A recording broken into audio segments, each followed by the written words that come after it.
Hello friends, welcome to Creative Medicine. In this lecture, we will learn about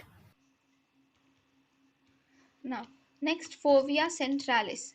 Fovea centralis has a diameter of 1.5. Actually, in the macula, the center of the macula is called as fovea centralis. Here, this is fovea centralis, which is 1.85 millimeters in length, and it has 5 degrees of visual field. It constitutes around 5 degrees of visual field.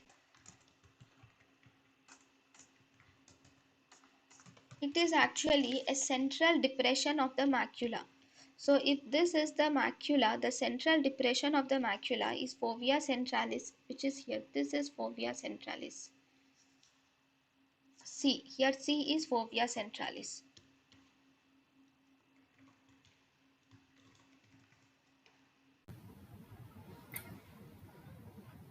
thank you and thank you for watching.